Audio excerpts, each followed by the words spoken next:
Pak Rudi Lim tadi katakan mau menulis buku bersama dengan Guru Dato Andrew Ho. Ya. Pak Rudi sendiri kan sudah menulis buku. Ya, betul. Iya, judulnya apa sih, Pak? Attitude is everything. Attitude Is everything. Ya. Apa itu? Jadi itu sebenarnya tema besarnya yang kita angkat, sikap adalah segala-galanya. Sikap adalah segala-galanya. Ya, ternyata dari pengalaman selama 10 tahun terakhir ini, yang membuat saya sukses itu saya harus akui, bukan karena kehebatan, bukan karena kelebihan saya, tapi karena sikap yang saya belajar. Setiap ketemu orang saya sikap respect, menghargai, sangat personal dan sebagainya. Itu yang membuat kita selalu dapat kesempatan. Itu harus diakui. Karena kalau orang hebat, orang pintar sebenarnya banyak sekali, tapi kita harus combine, lengkapi, sempurnakan dengan attitude tadi. Ya, jadi bukunya itu sebenarnya saya kan dulu suka tulis artikel di website Pak Andi Wongso dan sebagainya. Akhirnya saya simpulkan buat jadi sebuah buku. Nah, kebetulan editornya cukup pintar, dia susun jadi menarik lah, seolah-olah semua ada saling berkaitan setiap artikel itu. Akhirnya kita kasih judulnya Attitude is Everything. Ya, dan sekarang akhirnya banyak perusahaan MLM, perusahaan asuransi yang pakai buku saya untuk sebagai buku panduan mereka. Karena hanya judulnya saja. Jadi seringkali leader mau ajarin grupnya attitude, ya udah dia kasih buku itu aja, baca judulnya aja udah oke. Seperti itu. Jadi kalau punya anak buah yang agak nyebelin, rese gitu, kasih bukunya nih. Ya. Mau tegur saya langsung kan nggak enak kan. Nah, udah kasih judulnya aja. Itu have a problem with attitude, kasih buku gitu ya. Ya, seperti itu. Jadi satu kepuasan. Ya.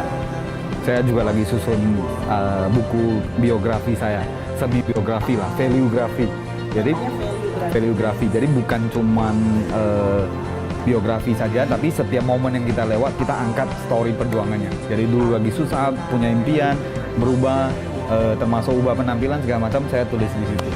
Jadi semoga itu juga bisa membantu teman-teman yang startingnya dari nol, benar-benar dari nol, dari bawah bahkan dari minus, itu kita bisa.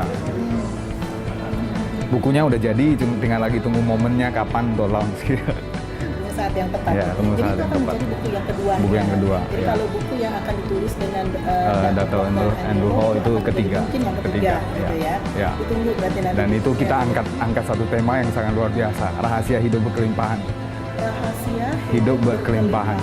Jadi satu kata yang kita kalau dengar itu terasa damai sekali. Ya. Jadi bukan berkelimpahan dalam arti harta, tapi dalam kontribusi, dalam hal lain, dalam bahagia, bersyukur dan sebagainya. Abundance. Ya, karena beberapa tahun terakhir, 5 tahun terakhir saya merasa hidup dalam penuh kelimpahan itu. Jadi tiba-tiba hidup saya berubah total. Yang dulunya ngoceh nggak jelas 2 jam 3 jam nggak dibayar, sekarang dibayar per jam, per session. Kadang cuma 15 menit bayarnya. Seperti itu. Jadi itu benar-benar kelimpahan yang luar biasa. Ya. Dan itu salah satu bentuk rasa syukur adalah dengan membagikan ini betul. Kepada sehingga kayak ada satu benang merah kan.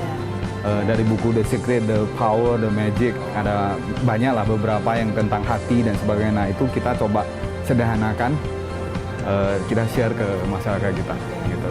Ya. Apa makna sukses bagi seorang Rudi? Ya, kalau bagi saya sukses adalah untuk kita pribadi, kita melakukan sesuatu yang bermanfaat untuk orang-orang sekitar kita yang kita cintai, dan pribadi kita menjadi seseorang yang lebih baik tentunya. Jadi guru saya selalu ajarkan sebelum kita sukses dalam bisnis atau dalam apapun, kita harus sukses jadi manusia dulu. Jadi dari manusia itu udah sukses untuk orang tua, untuk keluarga, lingkungan sekitar, baru kita pikirkan untuk yang lebih besar gitu. Jadi sukses tadi ya ketika kita berhasil menjadi orang bermanfaat untuk orang sekitar kita. Jadi selalu saya berpikir kemanapun, apapun yang kita lakukan adalah kontribusi apa yang kita bisa berikan. Jadi bukan sebaliknya apa yang kita bisa dapatkan. Ya, thank you. Pak Rudi, saya mau tanya. Pak Rudi ini kan tadi banyak yang panggil untuk memberikan pelatihan, dan kalau saya baca di Twitternya, di Facebooknya ataupun di apa namanya profile BlackBerry dan lain ya, sebagainya. Itu Pak Rudi kan keliling-keliling terus ya. Bagaimana sih caranya Pak Rudi bisa membagi waktu antara kegiatan tersebut dengan kehidupan pribadi dan juga kegiatan lainnya? Ya, jadi sebenarnya kita bersyukur aja. Kan kita sadari bahwa hidup kita sangat singkat. Jadi sangat singkat itu bagaimana kita buat semaksimal mungkin. Jadi saya jawab, saya susun sepadat mungkin. Kebetulan sekarang masih single, jadi nggak terlalu bermasalah gitu. Pokoknya training itu asal nggak bentrok kita jalankan. Sharing dan sebagainya. Jadi saya pernah satu hari itu malam training di mana, pagi di mana lagi, sore berangkat lagi kemana gitu dan sebagainya. Jadi itu fine aja karena kita menganggap training itu sharing. Jadi bukan kerja. Walaupun seharian 8 jam tapi seru. Karena peserta itu malah kasih kita energi kan kalau kita sangat menjiwai gitu. Dan sharing dan bahkan bersyukur kita kadang dapat fasilitas yang luar biasa, dijemput, diantar ke hotel, istirahat dan sebagainya. Semua udah disiapkan, kita tinggal sharing. Jadi saya mengambil hikmah saya pribadi yang lakukan bagian saya yang terbaik. Jadi selama ini fine aja. Nah, guru saya juga ajarkan adalah dalam hidup kita kan harus balance ya, yang tadi bagaimana dengan kehidupan pribadi, ke gereja, pertemanan dan sebagainya. Jadi kita ambil waktu 2 minggu untuk switch gitu, untuk sesuaikan. Jadi kalau misalnya 2 minggu ini padat banget, 2 minggu berikutnya, minggu kedua itu harus coba kita atur untuk teman atau apa. Kadang tiba-tiba misalnya habis syuting, saya telepon teman, saya ajak ketemu, ajak ngopi dan sebagainya. Jadi tetap ada aja, ada fine. Kayak misalnya habis syuting, nanti sore ada syuting lagi, nanti malam nggak akan langsung saya pulang. Saya manfaatkan untuk ketemu orang. Malah kalau pulang kita capek, tapi kadang malah saya pergi nonton, saya pergi makan, saya pergi apa. Jadi diatur sedemikian rupa. Jadi akhirnya tiap hari exciting. Oke. Ya. Pak Rudi tuh ada moto sukses Ya. katanya ya itu. Ya. Itu memang moto tuh ya. Yang saya sukai ya. Jadi motonya itu sebenarnya yang dari dulu saya suka adalah jangan pernah memalingkan mata Anda sedetik pun dari garis finish. Jangan pernah memalingkan mata Anda sedetik pun dari garis finish. Nah, garis finish itu maksudnya impian Anda. Impian. Karena everything starting from dreams kan. Kita punya impian. Bahkan saya kilas balik itu saya dari nol yang hampir nggak mungkin, yang dari rumah yang ya parah sekali lah. Yang dulu kayaknya nggak mungkin jauh dari sukses, sekarang tiba-tiba saya bisa menjalani proses itu secara tanpa sadari gitu. Jadi berani bermimpi dan jangan pernah memalingkan mata, artinya jangan pernah putus harapan terhadap impian kita. Karena impian kita pasti kita bisa wujud. Hidup kita cuma satu kali, terus kita percaya Tuhan kita berkelimpahan, kita pasti bisa sukses. Asal kita pantaskan diri. Saya punya sebuah ilustrasi yang mungkin ini sangat luar biasa yang bermanfaat untuk pemirsa.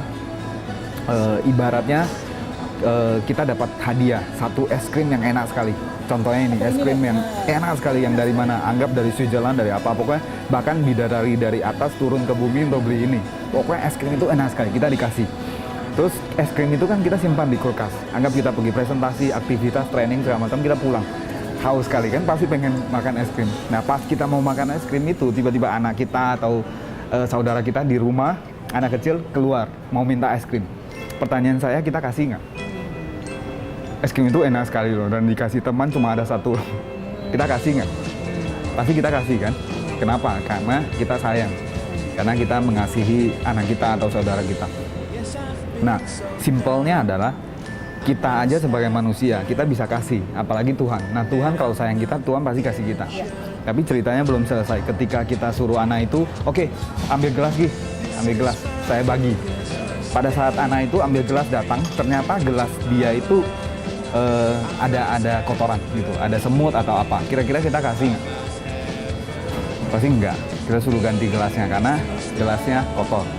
Nah, seringkali kita belum berhasil. Saya dapati satu inspirasi yang luar biasa. Seringkali kita belum berhasil, belum capai impian. Itu bukan Tuhan nggak kasih kita, tapi wadah kita masih kotor. Itu hal yang luar biasa. Jadi ketika kita bersihkan wadah kita, maka dia pasti datang.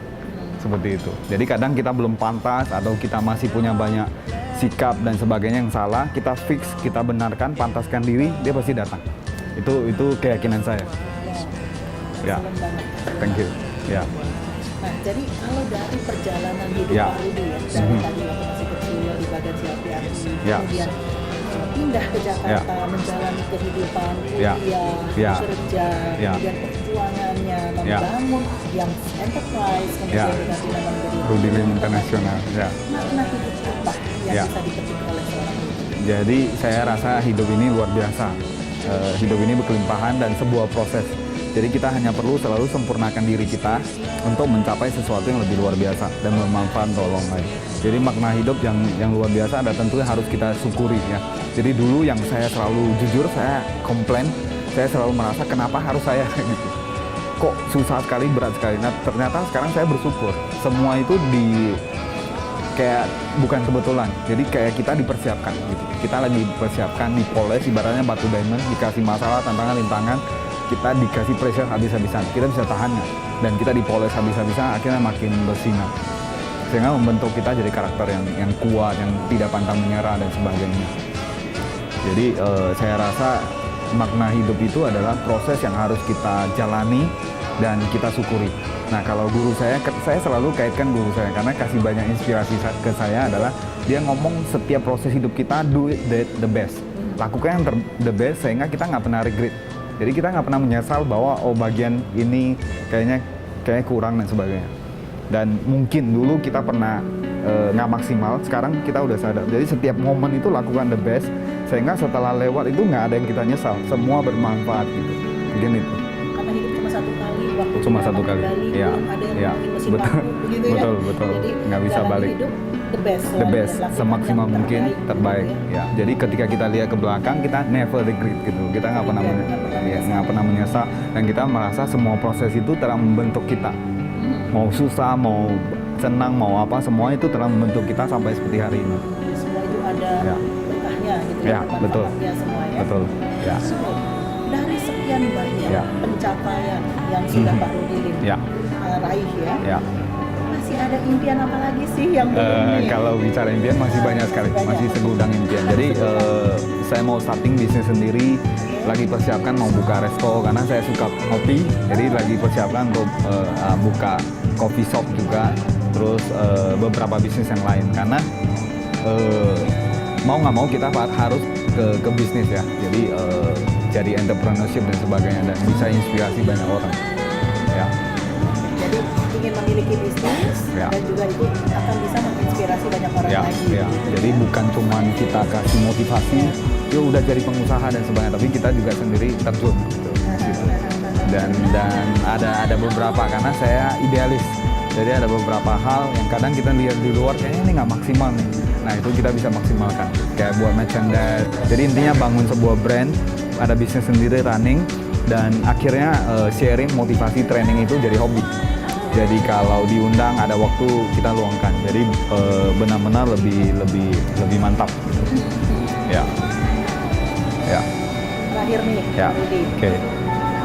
Apakah ada inspirasi ataupun pesan-pesan yang bisa disampaikan untuk sahabat Excellence semua? Oke, siap. Jadi mungkin pesannya adalah hidup kita cuma satu kali. Jadi maksimalkan diri kita dan berani punya impian yang besar. Terus berani eksplor diri kita. Jadi kita seringkali nggak pernah tahu kita bisa lakukan apa, seberapa banyak. Kita harus berani eksplor diri kita, sehingga kita tahu kapasitas kita, kemampuan kita. Dan selalu jadi pribadi yang baik, punya attitude yang baik, dan tidak pernah menyerah, itu mungkin. Dan paling penting juga harus fokus.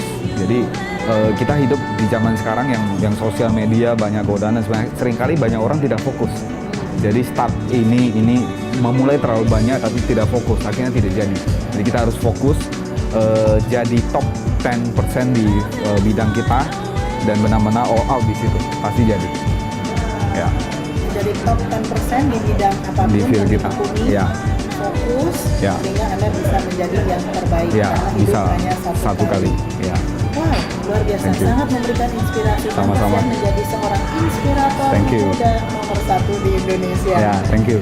Saya sangat berterima kasih nih kesempatannya Pak Rudi mau datang, mau sharing kehidupannya, dan menurut saya ini akan sangat bermanfaat. Terima kasih. Untuk masyarakat di Indonesia. Karena kita memang harus membangun ya. Betul. Indonesia ini. Gitu. Karena kita bangga menjadi Indonesia. Harus bangga ya menjadi orang Indonesia pasti. Gitu. Oke, terima kasih. Thank you. Silakan, Thank you. Mantap. Oke, halo sahabat Excellent, bersama saya Rudilin. Strive for Excellent.